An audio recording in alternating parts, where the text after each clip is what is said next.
Okay, so in the past two sections, we have looked at mole ratios and mass ratios, and we have been able to determine how much of one reactant will react with another reactant because we have been dealing with stoichiometric amounts, and those are the reactant coefficients and balanced chemical equations.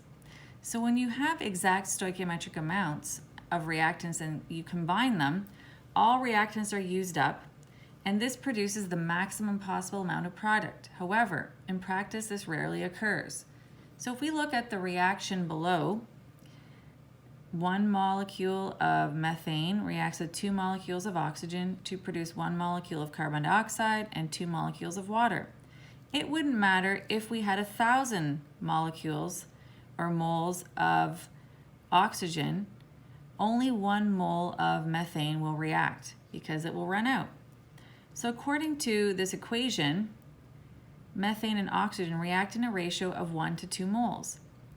So if oxygen is in excess and 1 mole of methane is available, then 2 moles of water would be produced according to our balanced chemical equation.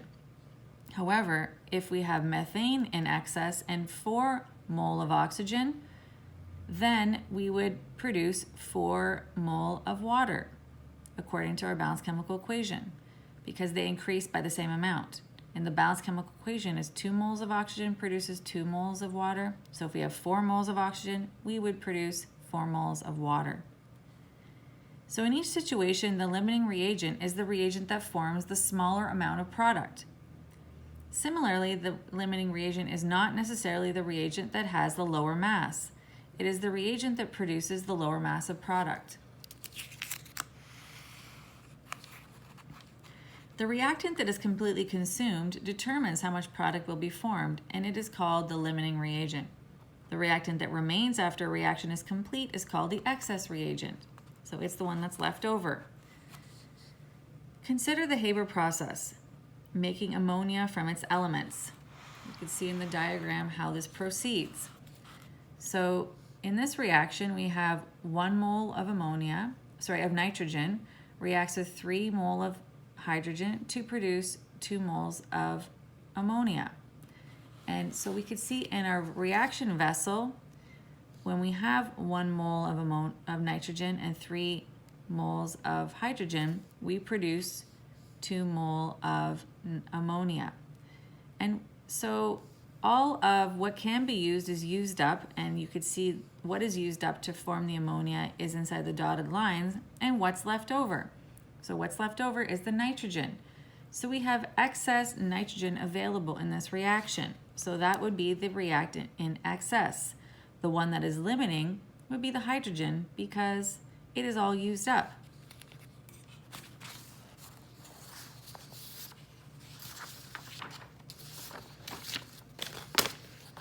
So as I said, the hydrogen gas is the limiting reagent. It is completely consumed in the reaction, and nitrogen is the excess reagent. Some is left over after the completion of the reaction. So let's look at limiting reagents problems with amounts or moles. So chlorine can be produced in the lab by reacting hydrochloric acid with manganese 4 oxide.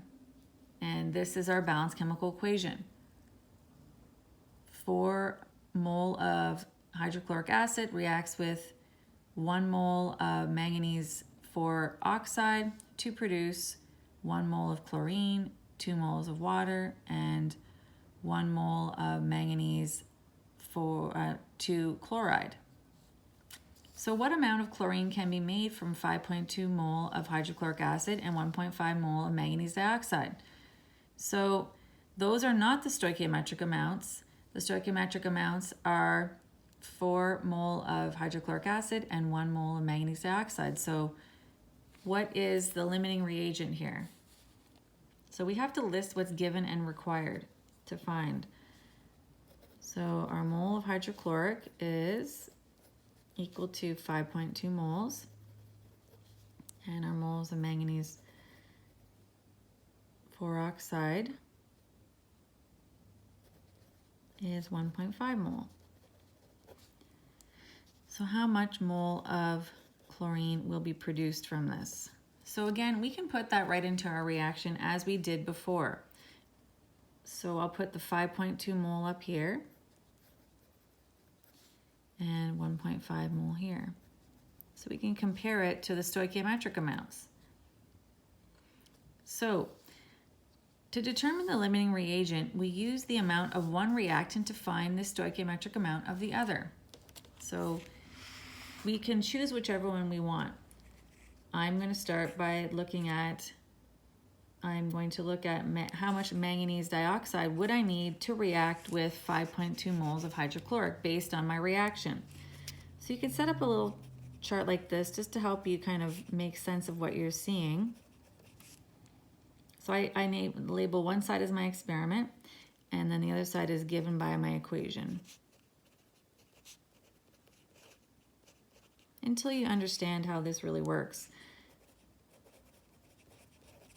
So how much manganese 4 oxide would be needed if I have 5.2 moles of hydrochloric,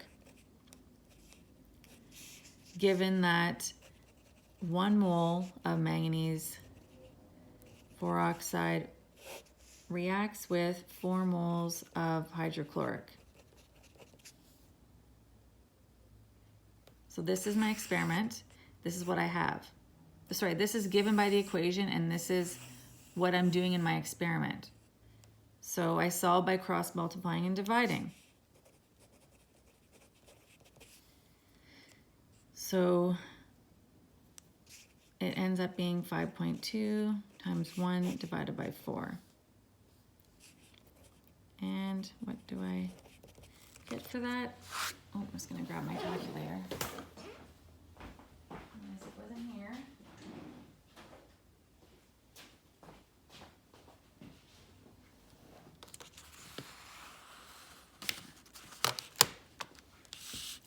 So 5.2 divided by 4, and I get 1.3.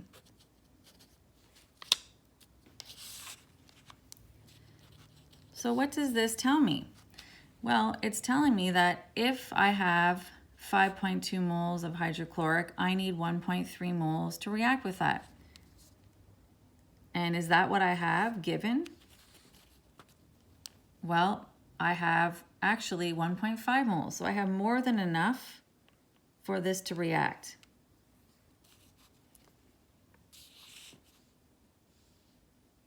So the amount of manganese dioxide or manganese 4 oxide given is greater than the required amount to complete the reaction. Therefore, it's in excess, right?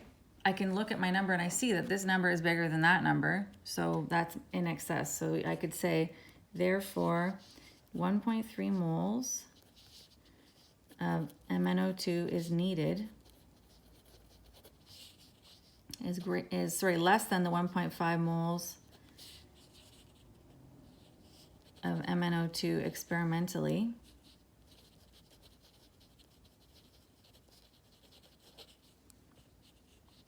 Therefore, MnO2 is the excess reagent. Okay? Let's try the other side to see what happens with my hydrochloric acid.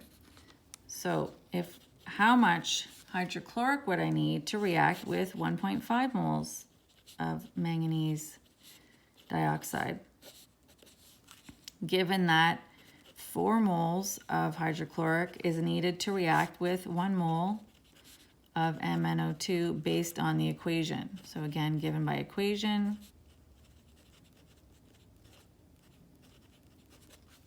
And this is the experimental value.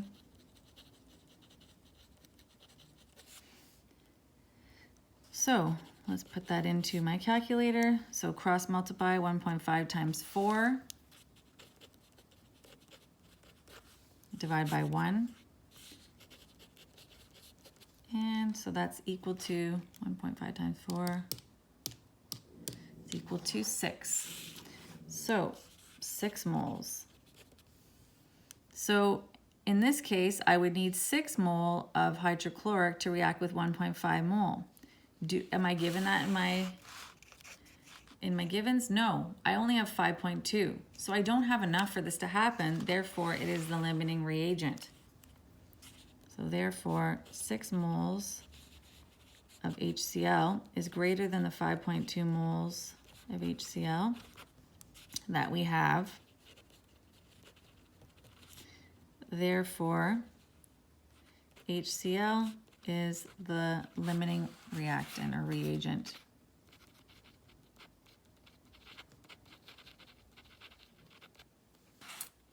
Okay. So you don't have to try both, but this is just to show you that you can try both and compare them to make sure that you are correct.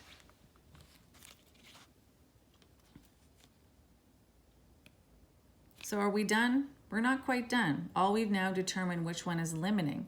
We still have to find out what amount of chlorine can be made from 5.2 moles of hydrochloric acid and 1.5 mole of manganese dioxide. So which one are we going to use? We're going to use the limiting reagent. And which one was limiting? The HCl. So we'll do that in the next step.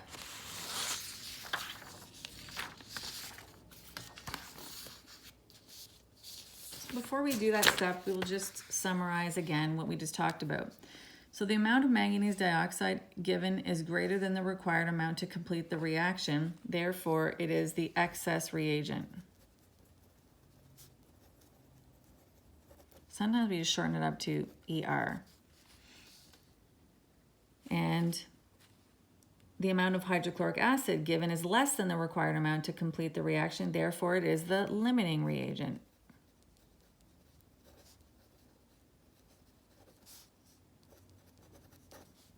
So we have to use the limiting reagent to calculate the amount of chlorine that's going to be produced. So we will just say how much chlorine will be produced when we have 5.2 moles of HCl. Well, where do we find that? We have to look back to our balanced chemical equation. So let's take a quick peek back to that. In our balanced chemical equation, the ratio of hydrochloric acid to chlorine is 4:1. So we're going to use that in our equation to figure out how much we would create experimentally with 5.2 moles of hydrochloric. So we have 1 mole of chlorine to 4 moles of hydrochloric. Cross multiply and divide. So 5.2 times 1 divided by 4.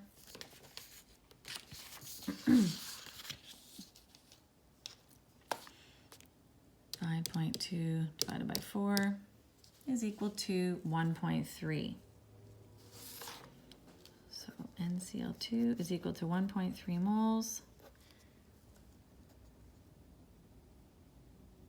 Therefore, 1.3 moles of chlorine would be produced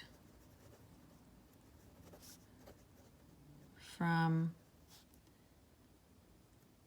5.2 moles of hydrochloric and 1.5 moles of manganese dioxide. Okay? Pull it up a little bit. So the key here then, the key in these questions is to check both reactant amounts with stoichiometric amounts.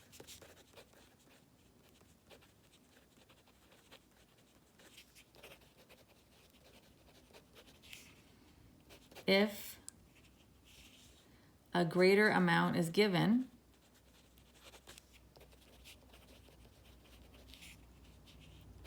then it's the excess reagent. If a smaller amount is given,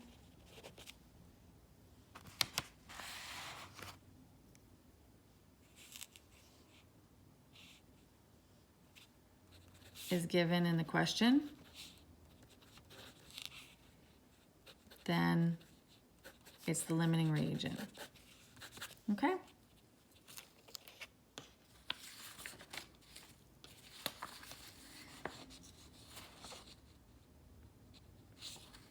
Okay, so now we will look at how we do this with masses.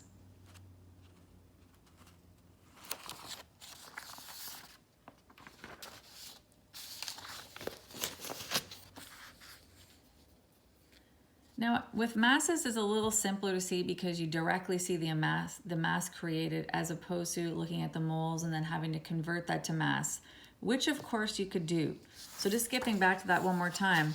Once I have my answer here, right, I have my moles of chlorine, okay? I could take my moles of chlorine and turn that into a mass using the molar mass, right? So if I wanted to put this into mass, use the molar mass. So that's our conversion for that.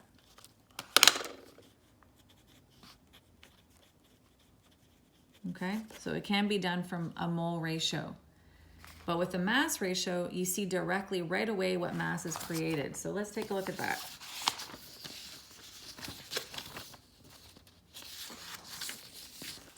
Okay.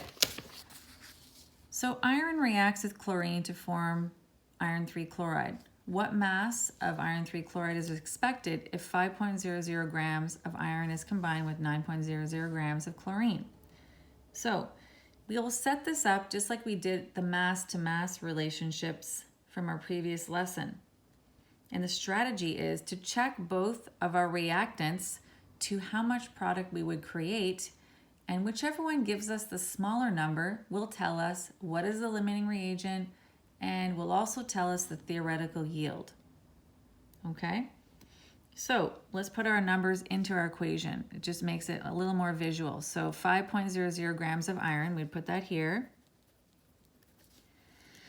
And combine with 9.00 grams of chlorine. And this is our X. Okay, so like we did with our mass ratios, we need the molar mass of our substances. And for iron, you need your periodic table, obviously. It's 55.85. And for chlorine, Cl2, it's 70.9. And of course, our units are grams per mole. If we write that there, then we've kind of taken care of our little chart. And for iron 3 chloride, it would be 162.2. I previously calculated those just in the interest of time. So the next step is to now take these molar masses and turn them into a mass based on the stoichiometric amounts. So I will say that mass is equal to moles times the molar mass, and now my unit is going to be grams.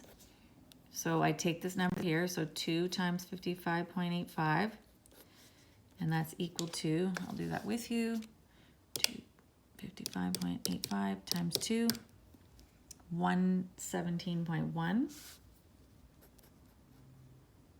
Oh, sorry, 111.7. And now it'll be 3 times 70.9. So 3 times 70.9, and that's 212.7. And in this case, it's 2 times 162.2. And that's 324.4. Okay, so now I'm set. So now I've converted my molar masses and my mole ratios, or my stoichiometric amounts, into a mass. So I can now compare them and make a ratio with them. So I'm going to check iron to iron 3 chloride and then chlorine to iron 3 chloride to see which one gives me the smaller number. And that will tell me my limiting reagent. So I'm going to check iron to iron 3 chloride and chlorine to iron 3 chloride. So I make a ratio, so 5 over 5.00 grams over 111.7 grams equals X grams over 324.4 grams. Okay, right from the balanced chemical equation. So 5 over 111.7 to X over 324.4. So to find, I have to cross multiply and divide. So 5 times 324. You don't need to show the step. I'm showing it for those who need that extra step. So divide both sides by this, 111.7. That's going to cancel out. So X is equal to times 5 equals divided by 111.7. So 14.5 grams of iron 3 chloride would be produced from this situation. Okay, so now I'm going to check chlorine and see how that goes. So my ratio for chlorine is going to be 9.00 grams over 212.7 grams equals X over 324.4 grams.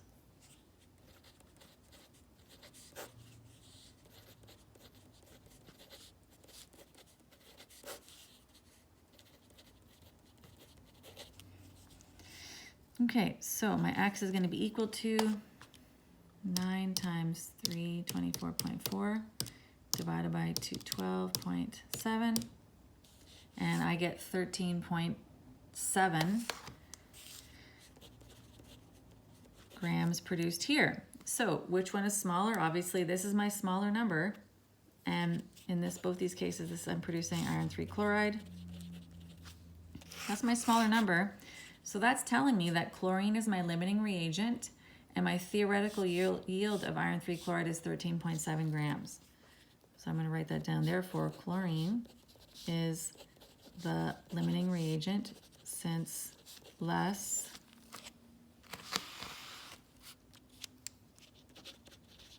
FeCl3 is produced.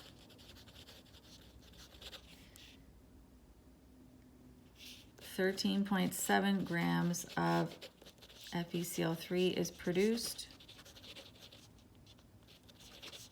and this is the theoretical yield.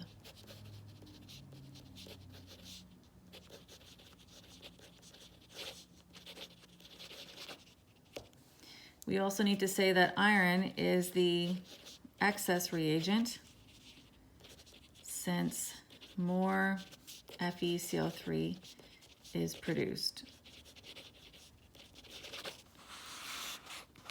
Okay.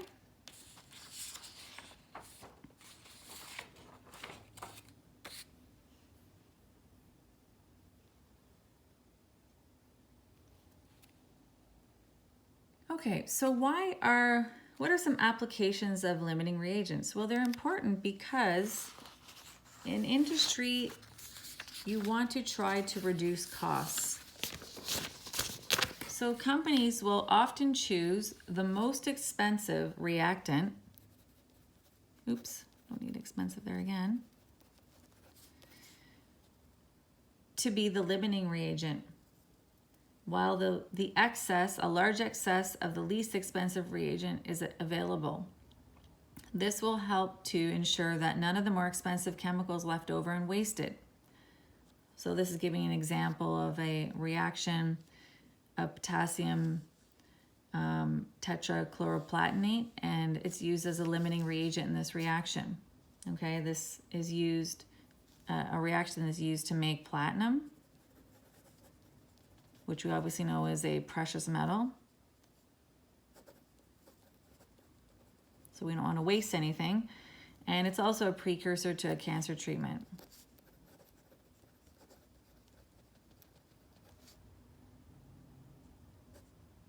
To a drug used in cancer treatment. Okay? And also for environmental reasons. Okay? For environmental reasons, spills of concentrated acids or bases can be neutralized by adding an excess of sodium hydrogen carbonate. We know that as our baking soda. Using an excess of baking soda will ensure that the spilled compound is completely consumed in the neutralization reaction. Sodium hydrogen carbonate is the excess reagent. Added in excess amounts to ensure that all sulfuric acid, in this case, sulfuric acid, is neutralized. Okay, so for the questions for you to do, there are lots of questions to do. In the past, we've asked you to do 1 to 11, but I think if you just do the odd numbers, that should suffice and enough practice for you. Do as many as you feel that you need. Make sure you ask questions if you have any. Reach out into our chat to share questions you may have, and help each other out to get the questions done. Okay, hope you have a great day, and we'll talk to you soon. Bye.